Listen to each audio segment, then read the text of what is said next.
This is Dianne Andrews in black and white.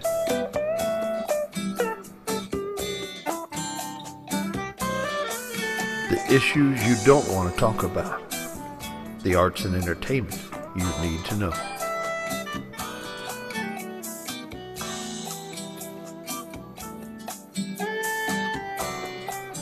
And now here's your host, Dianne Andrews. Thank you for being here with Dianne Andrews in black and white.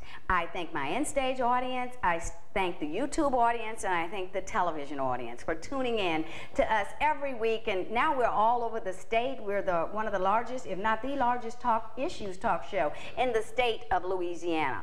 So that's why I always try to bring you interesting guests, people that help you understand life better, to help you improve your life better, and to know there's a black and there's a white of every issue, but there are always shades of gray. When I do transgender people, I'm straight, as I always tell people, but I believe everyone has a voice.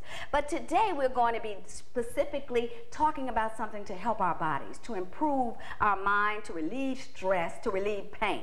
About a month ago, I did a show on chiropractor, and I had a person who did bounce dancing. So this is part of that kind of show, where we're going to talk about acupuncture with Stuart Summers, and we're also going to talk about yoga and deep meditation with Phi Thuong. And I mispronounced her name. I'm going to let her tell you her correct pronunciation of the name because she told me. Tell it to me. Trong. It's hard for me to say for some reason. But she owns a Game Yoga and Meditation Center here in Baton Rouge. Stuart Summers has an office where his mother, who is a medical doctor, also works in his office doing acupuncture on patients also. Right. She does, and she was an anesthesiologist, if I remember correctly, right? Mm-hmm. Now, Stuart, when he first went to school at SMU, to college, when he graduated from Episcopal, he thought he wanted to be a medical doctor. His mother is a medical doctor. She was a speech therapist first and later went back to school. His father is an attorney here. Right. And he went to SMU and majored in pre-med, I think you said. And then, as the story goes, in the transition, he came back, went to LSU Health Sciences. His mother was doing some acupuncture, saw that, and became interested in Eastern medicine, which acupuncture is considered Eastern medicine. What we call normally in America is called Western medicine to the world, and that's a newer form of medicine, where from a Game Yoga and Meditation Center, Phi has a very, very interesting story. She was born in Vietnam and had to go to a refugee camp in Indonesia, stayed there for a year, and now this was after she escaped from Vietnam. So she has a very interesting story, and I love when I call her office, her yoga center, it says, enjoy your moments. And every time I hear that, it makes me slow down a little bit and think about the path that you're taking that day. So I'm going to let Stuart talk to you about acupuncture, which deals with the 12 meridians of energy that are connected to our organs. And she's going to talk to you about yoga and another form of yoga, which is very, very deep relaxation, which is the form I want to go into deep relaxation, but you're still conscious. So let's start talking a little bit with you, Stuart. Tell us about your journey and really what you do and what you want the public to understand, to not be afraid of acupuncture. And before the show is over, he's going to stick a needle in me. I've had acupuncture before. After surgery once, I had it, and when I got up off the table, I couldn't even walk. My energy just was rebalancing itself from this surgery, being under anesthesia. Right. Well, the needles themselves are single-use, disposed of in a sharps container, very fine. Most often patients really don't feel the insertion, but sometimes it's also normal to feel something, a heaviness, an ache, a tightness for just a moment. If there is any discomfort, we adjust or remove the needle, but by and large, that's not an issue. Patients are left to relax during treatment for about 20-25 minutes with the needles in place, and during that time, the body's responding to the presence of the needles as a stimulus, which serves to really regulate body function in different ways. Now, what does that mean, regulate body function? What is it doing to our energy? Is it? Well, from an energy standpoint, it's helping to regulate the smooth flow of energy throughout the body. Okay. From a Western medicine standpoint, it deals in large part works in large part through the peripheral nervous system, which then communicates to the central nervous system, prompting release of endorphins and other light compounds that have to do with analgesic function and anti-inflammatory function, There's also... So it cuts down inflammation in the body, so I won't have to take as much Motrin out there, all if you do this, or whatever you take for your inflammation, and it improves local circulation. Also, for patients who come in with pain, which is something we see a lot of, but it's not the only thing that we're able to treat with acupuncture and Chinese medicine. It interferes with pain signaling, that pain feedback loop. So it interferes with the brain sending down to the body, whatever part is having the pain. It kind of stops that. It helps stop that pain. It interferes the mechanisms, the loop that can, there's real pain, and there's pain for a reason. The body needs to be protected in certain areas.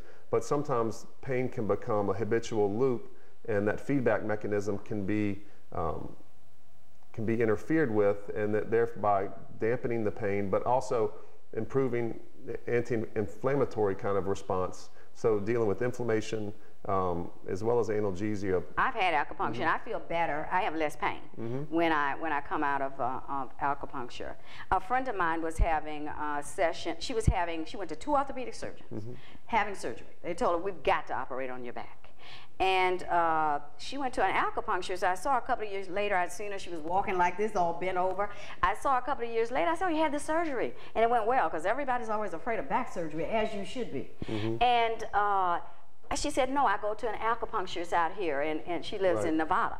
And I was shocked. She has no more pain. She goes to an acupuncturist every week, and it was something wrong with a disc in her back. But it has corrected the problem. Who cares if the problem's still there, but you don't feel it, right? And it's not going to get worse. Well, it does help the body heal. And there are certainly appropriate times for surgery and medications, but as often the case, some surgeries probably would have been better if that patient hadn't had surgery or was not on as much medication. But we don't get in the way of that. Eastern and Western medicine need not be they're not mutually exclusive. You can use and benefit. You can use and benefit each patient. It's specific to that patient and what their needs are.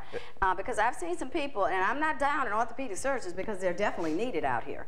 But I've seen some people from surgery, not the surgeon's fault, but it just doesn't heal correctly and they're still walking bent over. Acupuncture can also help with the healing process after surgery. Oh, that's good. Or with an injury. I was shocked to read on your site, or with you and I communicating, that you work dealing with some of the aftermaths of some of the cancer treatments, radiation, chemotherapy. What do you do with that for patients out there who might want to come for that? Well, after cancer treatment, those treatments which are necessary, chemo and radiation, they can also do a lot of damage. So recovery can take a while. Acupuncture and Chinese medicine can facilitate that process and help a patient. You mentioned stress, actually, is one of the things. The topics for the show. Acupuncture helps regulate the autonomic nervous system, and in so doing, regulate the sympathetic and parasympathetic branches, and helps create some calm. And out of that state, a lot of systems work better, but also with regard to the chemo and radiation. Let me just ask you this. The needle, which you have here, what is it actually doing when you insert it into, you know where to insert it for what organ that is going to affect, or pain, or wherever. What is it actually doing? Is it pulling out negative energy? What is it doing?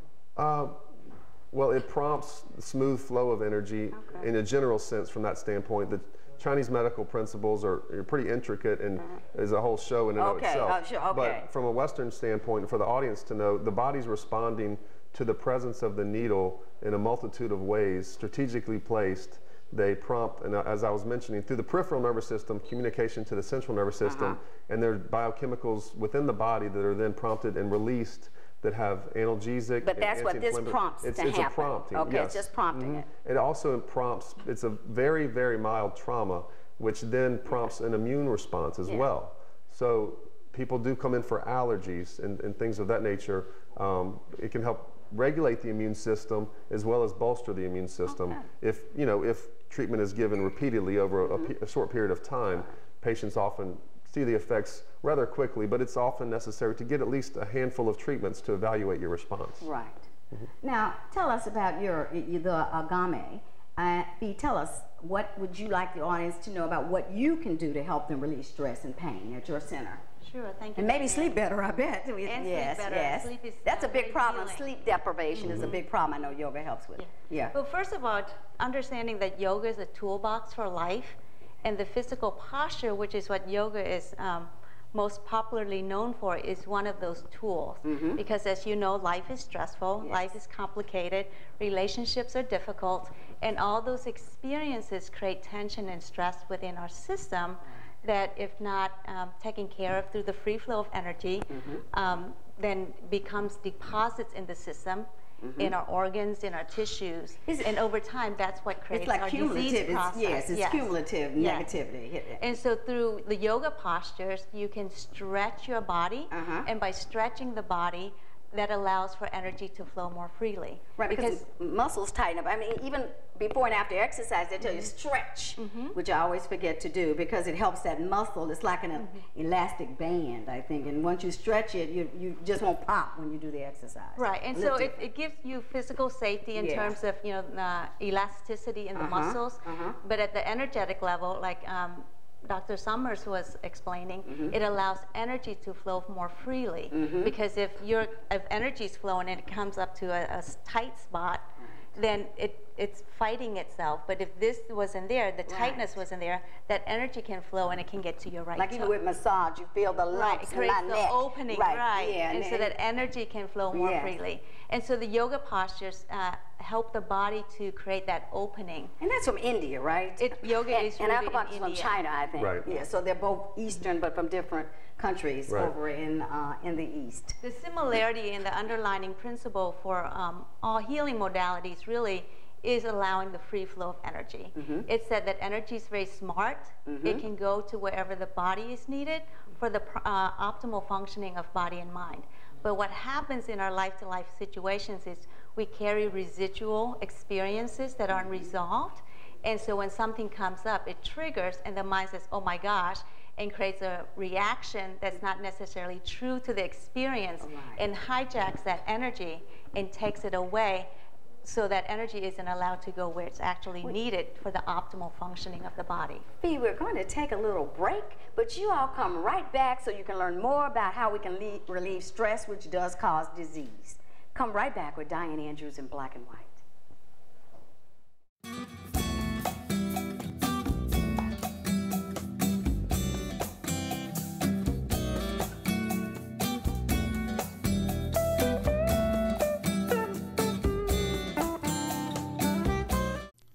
Order your copies now of Dianne Andrews' latest books, Third Man Out, a suspenseful mystery by Dianne Andrews, and Gumbo for the Heart, 25 stories of faith, hope, and charity, both available now on Amazon.com.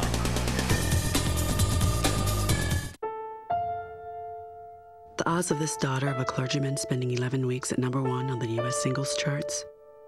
1 in 19 million. The odds of going on to win 6 Grammy Awards?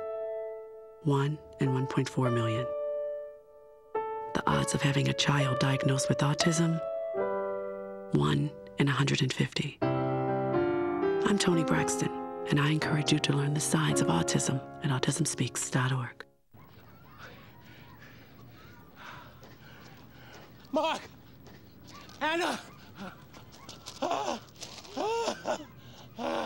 Ooh! Hey! Forgot your lunch. You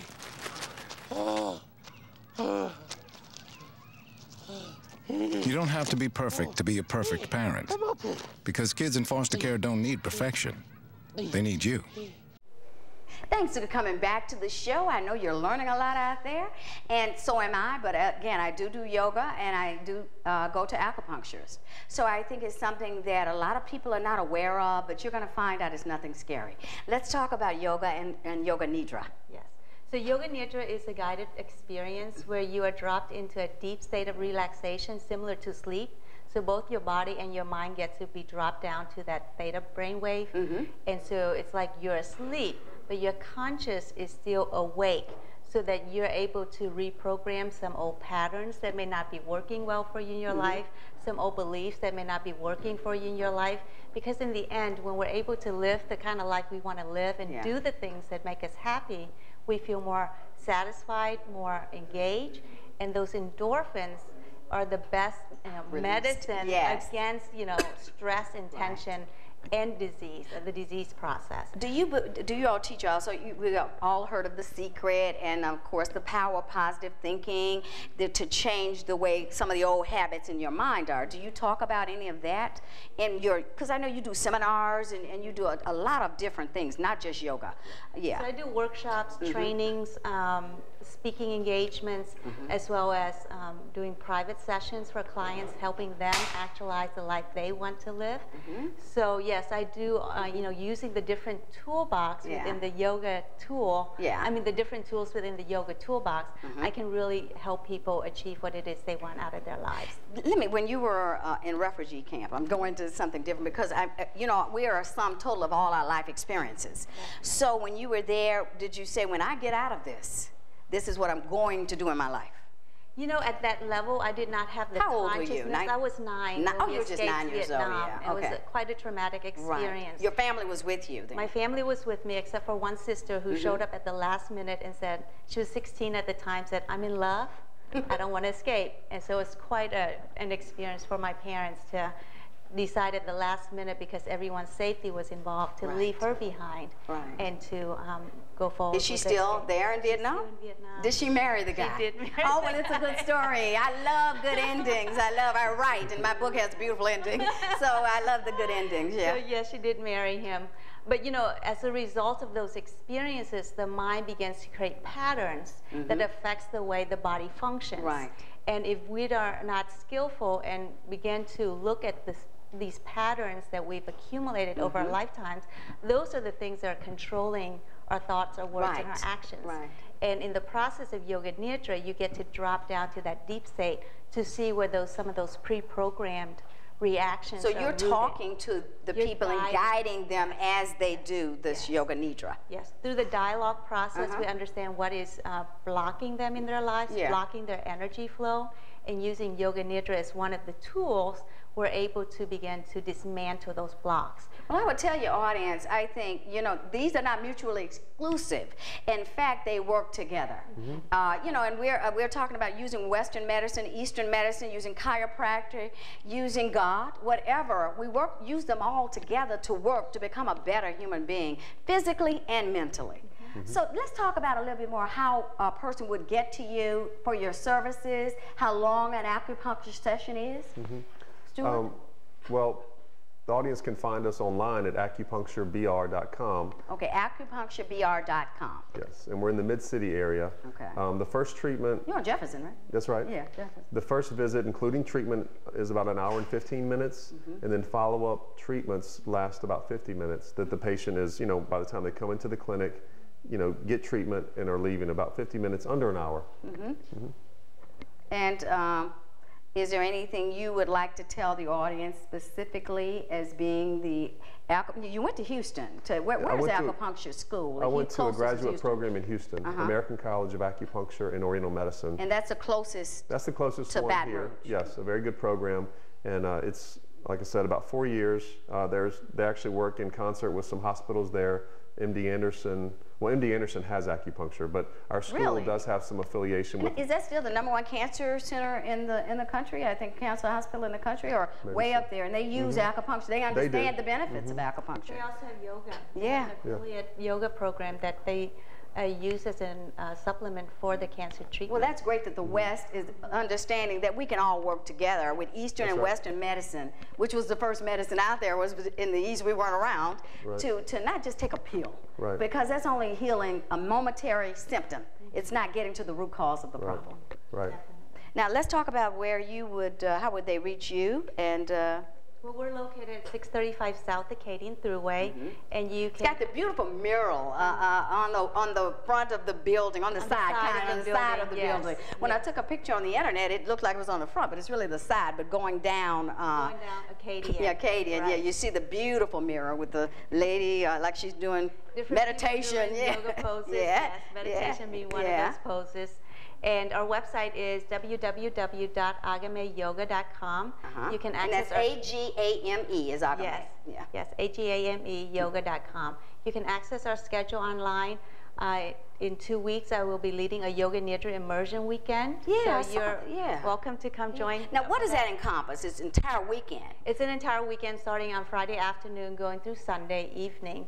And the retreat experience is really crucial because we want to give you the space to go deeper and deeper and to access, more relaxation, more stillness. When you say retreat, are they actually, the participants actually spending the night off campus, They're spending the night off campus, but that whole time is with me. Oh, okay. And so, how many people do you accommodate with this retreat? We can go up to 12 people. Okay. The nice thing is, learning and growth is twofold. One is knowledge, the other is experience. Right. And so in that weekend, you're getting knowledge of how the body functions, how the mind works, how stress is produced, how stress can be overcome, but you're also getting the experiential piece that allows you to, we can talk about peace all day long, but if you're not actually experiencing it, it doesn't really mean a lot. That's right. That's right. So you're getting both parts of your journey so that you and it's hard for a type A personality here, to calm down, slow down, and be down, Calm down, So, yeah. You can come and challenge me. I am. I'm going, can you fix me? Yeah, okay. Can you calm me down a little bit and instead of working all the time? Yeah. We can do that for you. Okay. So, what would you like to leave with your audience? What would you tell them that the benefits of coming to you are?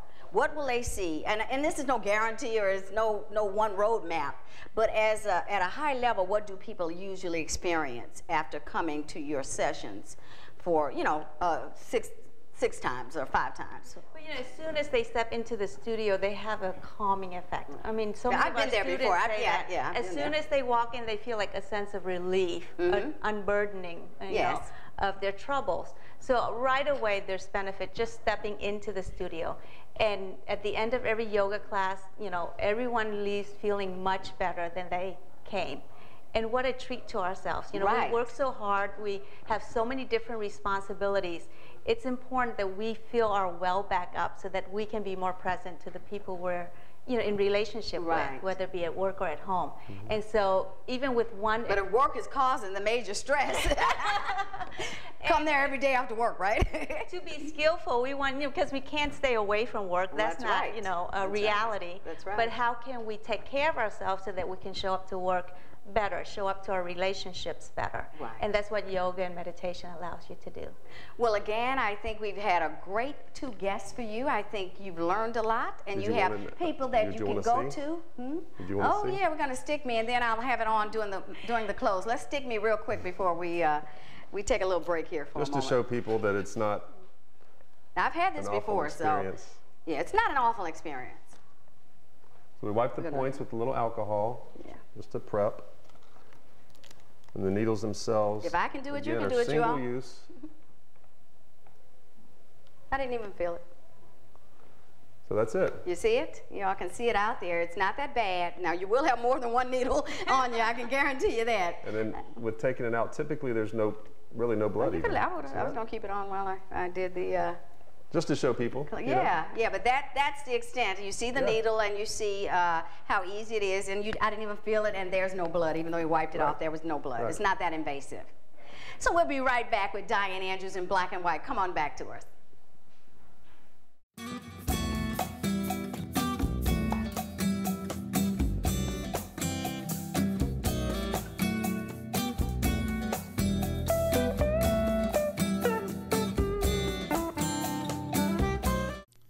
Order your copies now of Dianne Andrews' latest books, Third Man Out, a suspenseful mystery by Dianne Andrews, and Gumbo for the Heart, 25 stories of faith, hope, and charity, both available now on Amazon.com.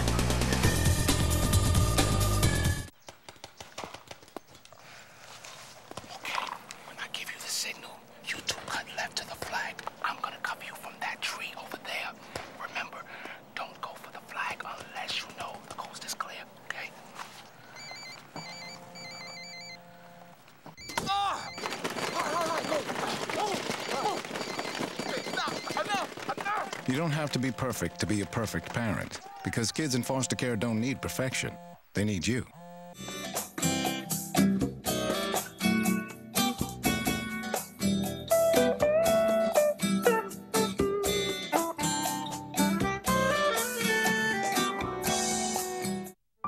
1977, an 8-year-old boy picked up the game of golf from his father. The odds of that same boy then making it to the US and European Pro Golf Tours? 1 in 7 million. The odds of the Big Easy winning the US Open twice? 1 in 1.2 billion. The odds of him having a child diagnosed with autism? 1 in 150. Ernie Els encourages you to learn the signs at autismspeaks.org. Thanks for coming back to Dianne Andrews in Black and White. You know we bring you things and we have the black of it and the white of it, but I think today everybody will agree that our two guests were both working together in what they do, which is to release stress from our lives, to help us find outlets for that stress, and to help us relax. And even Stuart Summers works with some patients who are taking chemotherapy and cancer. And he didn't get an opportunity to mention it, but he mentioned it to me after he left. Fertility, he even works with that with acupuncture. You saw a needle in my arm and it did not hurt at all. And so I think these are two alternatives. We show you the information and you make the decision if it's something you can use in your life that will be fruitful in your path as you go along the world today and onward. I always do a ritual at the end of the show, and I've asked people, do they get tired of that ritual? And for me, people know I'm from Rouge, Louisiana, a little town up near Monroe in northern Louisiana. And I saw this as a little girl growing up on television on Sunday mornings. And it has stuck with me all my life. And that's the way that I've tried and hopefully have led my life, using positive energy to help others and doing what you can for mankind. So what it said, and people said, why don't you get one of those lighters to light the candle? And I said, no, this is what I saw, and what stuck with me was the actual match being touched to the candle. And their statement was, if everybody lit just one little candle, what a bright world this would be. Can you think about, especially around Christmas, if you think about houses illuminated? And what it's really saying is learn to shine your inward light and take that light outward to the world. Be positive. Find goodness and let the glass always be half full and not half empty. So we'll see you later. We'll see you next time. And remember, as you walk out in the light, there's black and white issues. Try to find that shade of gray. Thank you. Dianne Andrews in Black and White. Bye-bye.